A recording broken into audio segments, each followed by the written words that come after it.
Hi, I'm Goose, and welcome back to Design in Minecraft. Today, we're going to be talking about line and movement. Line is the most basic element of design. Even shapes are just lines put together in different ways. There are a lot of different qualities that we can change within line to change the way that they appear. Starting from the left, we have solid line, broken lines, curved lines, and then different weights or thicknesses of lines. We'll go over examples for all of these in just a moment. I was really surprised when I was setting these up at how many different weights of line we can do with just some of the basic blocks. We're starting over here with iron bars, glass, fences, walls, banners, blocks, and then double blocks. That's quite a lot of variation that you can get with just a few different items. Even the hanging signs give a pretty interesting textured line. And a huge shout out to VahaanMC for this image right here. We'll be going over this more in a second. There are a lot of different ways to change the thickness of lines in increments using trapdoors and signs. In terms of horizontal lines, we're starting with trapdoors, slabs, slab and trapdoor, sign and slab. We get a little bit more overhang than we do if we just use the trapdoor. Full blocks with trapdoors, and you can keep combining those on and on to create almost any variation and thickness of a horizontal line. You can do these with diagonal lines as well. Now this is where this image comes in, and I thought this was really interesting because all of these are different thickness of steps and different weight of line, but all of them are still on the same slope, meaning they're parallel and they're not going to run into each other. None of them are steeper than the other one. Now, you don't have to keep them on the same slope.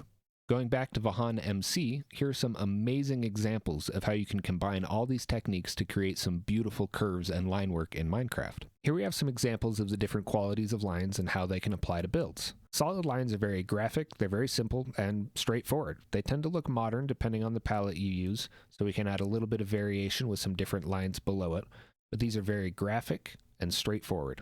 Broken lines can be great when you want things to imply that there was something there that's no longer there, or maybe that something is moving. This is a trick I see a lot with glass panes and walls to make structures look like they're floating, or they've broken off from something, or maybe that they're actually in motion. Curved lines are most often used in terrain, although we can implement these into builds just as well. Here's an example showing different weight of lines in a build. You can see that with only a few blocks, you can get a lot of variation. This can add to the complexity and detail and depth of a wall or building or whatever it is that you're working on. Same goes for this build. There are a lot of different ways to work in different weights and quality of line to make your builds look different. One of the most common places that we're going to see diagonals is on roofs. There are a lot of different ways to do roofs, and these are just some very, very basic silhouettes. But by mixing and matching the block types, and the trapdoors, and the signs, and the angle, we can make almost an infinite amount of different roof silhouettes. Now, we're going to talk a little bit about movement, and then we're going to work line into movement as well. There are three types of movement that we're going to discuss. We're going to discuss actual movement, implied movement, and perceptual movement. Starting with actual movement, it is actual movement. This is mostly going to be seen in redstone contraptions like minecarts, water streams, dispensers. This is when things are actually moving. Bubble columns, dripstone, particle effects, lights. All of these things are actual movement because things are actually moving. These can add a lot to a scene, especially if they're used subtly. Tango's build this season of Hermitcraft is an excellent example of using actual movement to enhance a building.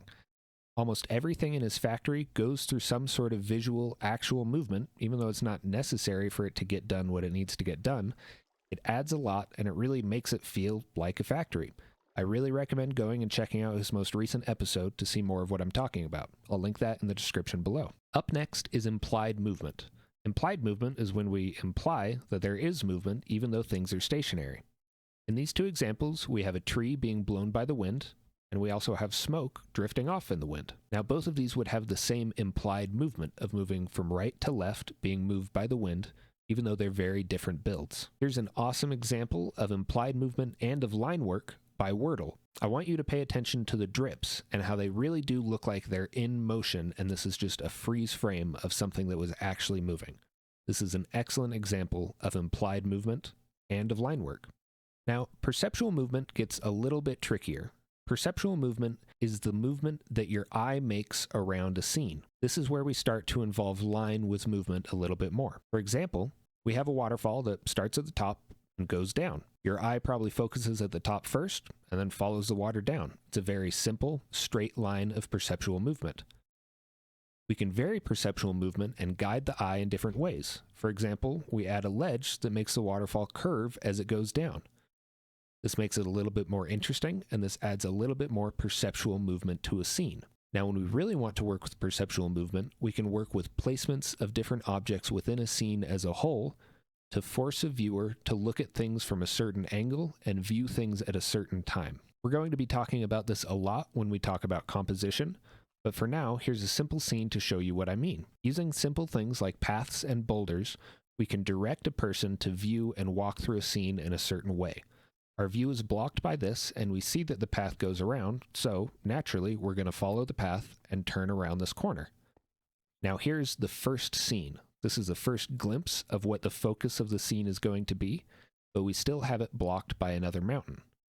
Now this puts some interest in there, puts a little bit of contrast, but it also pulls the eye down to the right where the path continues. This draws the viewer in and makes them want to continue walking around the path until they get to the reveal, which is the focal point of our scene. Now in this example, imagine this is a hill with a build on top of the hill, staircase coming down, and we have a waterfall going down as well. This is just a very simple layout with different colors and shapes to show you the example. At this point, when we're here, this becomes the focal point of the entire scene. This is where you're going to put in the most work with detailing. You have a lot of things pulling the eye up, you have some things pulling the eye back down, and it's going to really let the eye linger around this area and appreciate all the detail that you put into it. Now, BDubs is really, really good at this, and he's really good at explaining it too. At the time of recording this, his most recent video has an excellent explanation of this, so I'm going to link that up in the top right. I'm also going to link that down in the description. I'm sure a lot of you guys have already seen it, but it is awesome. I recommend going and viewing it again with all of this in context. Now, do you remember this scene? Hopefully this makes a little bit more sense now that I've shown you that other example, but this path is a great way to lead the eye up, around, and to the house, which is the focal point of the scene. Now we used line in a few different ways to make this a little more cohesive. We have a diagonal line that flattens out for the roof, and we kind of follow that line on the mountains, but then we contrast it as well to meet the top of the house. We have an empty space underneath the house with some darker shadows, but we use some green and some bushes in front to add some contrast to that and not let that take too much of the attention. This scene really invites you to walk up the path and spiral around here, appreciate the detail that's on both sides, and pull you up into the final build. We use the trees as lines to frame the image and turn it into one cohesive composition. Movement comes into play all the time in composition, whether it's actual movement, implied movement, or perceptual movement. Perceptual movement takes a lot of practice to really get down, but that's all you need to do. You just got to practice. Take a build and see if there's something you can add to obstruct something, or maybe raise something up, and watch how your eye moves around the build. Ask a friend to look at it and see what they think as well. You don't have anyone to look at your builds? Well, guess what? I have a Discord, link is down below. You can come and post your builds. We can talk about them. There's a lot of people in there. There's a lot of really, really amazing builders. It's been a fantastic community so far. So first off, thank you guys that are in there. It's been awesome. And share your build, share your stuff. Come say hi. I would love to see you there. So as always, thank you so much for watching. I really appreciate you guys. You are all amazing. You're really amazing. And I just can't believe how awesome you are. I can't believe it. You guys are great. Don't forget to like and subscribe and comment and all that stuff. We have some more videos coming up, all leading up to the big video on composition that a lot of people seem to be very excited about for good reason. It's a great, great topic. But in the meantime, I hope you guys have a wonderful day, and I'll see you later. See ya.